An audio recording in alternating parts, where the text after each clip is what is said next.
clans or the guilds are going to profit and make the most money in the game are the ones that have a tight game plan that work together to be able to get resources, to get the best equipment possible, to have a strategy. In a world where hopium and common sense collide, starring the CryptoKeeper and BlockchainCrusader. Welcome to Debate Crypto. Read this real quick. What is Gold Fever? Gold Fever is a challenging, free-to-play survival RPG hybrid that leverages the power of the blockchain to create a decentralized economy around its limited resources and various NFT items.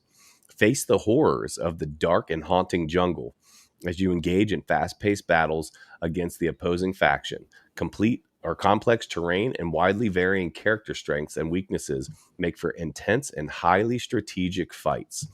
Through the power of NFTs, own the items you create, find, or purchase.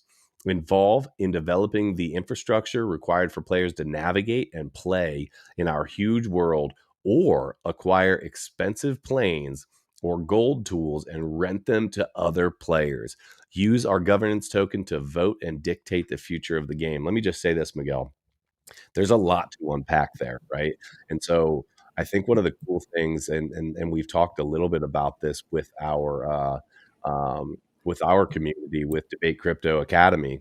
We've talked about how we're going to be doing some stuff together as a team. This game right here, it spelled for me, for you, and the things that we're doing in the academy spells bear market, bro. And I'm freaking pumped because, guys, so many people walk away from crypto during the bear market. Guess what? We're going to be making money and playing freaking games through this bear market, and we want you guys to be a part of it. So if you guys aren't involved in debatecrypto.academy, the links in my bio, TikTok, and then everybody else, debatecrypto.academy. We'd love to have you. We're going to be doing stuff like this. So check out the factions and roles, Miguel. You could be a forager, a sorcerer, a warrior, a prospector, a medic, or a hunter. Interesting. I wasn't familiar with these different roles, but I didn't know that, obviously you have the two factions.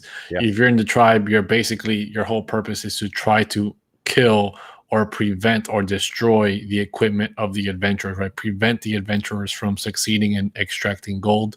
And your whole purpose as a adventurer is to try to extract gold one way or another. But there's many things you can do about this, right? One of the many different ways you can do this. One of the ways is you can buy up land, and you can buy up not just land, but you can buy up the airplanes, the boats, equipment that other adventurers can use to get the gold easier. And you can rent out these things, and you can be creating passive income by renting out the equipment, which are NFTs, and you will be the owner making passive income off these other players that want to play more aggressively. You can be playing more passively just by owning certain assets that help other adventurers succeed in their mission. Yeah, I think it's cool, man. They've got all of these different items in here.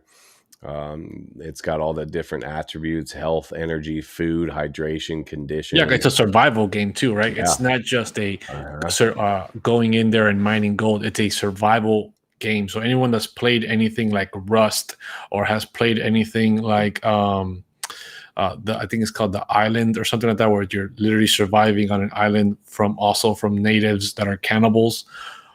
It's exactly like that. It's about surviving, and not just the environment, but surviving against enemies. And you have all these attributes such as hunger, thirst, energy that take into account for your survivability. Yeah, dude, it talks about in here, it says like hydration is essential for health, while other liquids like alcohol can temporarily boost energy, but may come at a cost. So yeah, it's definitely going to do the whole like real life idea. And they're going to be just really trying to recreate what that looks like. It's pretty cool. So it says the Gold Fever world features a variety of functional infrastructure. These include landing strips, donkey stables, boat piers, merchant shops, repair shops, banks, bars, restaurants, and hotels. I wonder, Miguel, to what extent, okay, I'm throwing out an idea here. I don't know if this is how this would work, but I'm curious. I wonder if I could own a bank in this game, right? and basically provide liquidity, like basically almost like running a node, right? Like as like if I staked a whole bunch and I'm playing bank, or if basically it's a liquidity pool that is a bank, right? And people are buying and taking flash loans and this, that, and I wonder how, I mean, that could get wild. That could get absolutely wild. I don't know. I don't know to what extent they're going to take that in this game about being a bank, but I do know, right, running your own guild and having your own equipment rented out, being your own type of merchant, right? You're going to be literally buying up these NFTs, renting them out. So it definitely creates a form of definitely community where you're literally, if you have a guild where it's basically like a clan, if you've played any other game, they all you guys all work together, and obviously there's going to be people with more money than others. You provide all this equipment. One of you can be like kind of like the bank, right? Providing all the merchandise for the guild to succeed, and then the guild is going out there running for the gold and trying to succeed, and you're making money off of that as when you're all working together to make as much money as possible. It sounds super dope, dude. It says Gold Fever is at its core an exciting and addictive online multiplayer video game. However, this game is much more than that. Gold Fever allows players to take real ownership of scarce in-game items like characters, weapons, and artifacts. It allows and enables development of a wider community of individuals who, motivated by the potential to earn profit, contribute their time and money to the development of the game, its infrastructure, and its surrounding ecosystem. Pause. Okay, Miguel, I am thinking when I hear this, right? When I play this through, when I say what I just said, how it basically says, hey, a bunch of people can cooperate together to build the infrastructure of this game. I literally hear Debate Crypto Academy, Debate Crypto Academy. And we've talked about it, right? And we've talked, and there's a number of people that seem interested in it.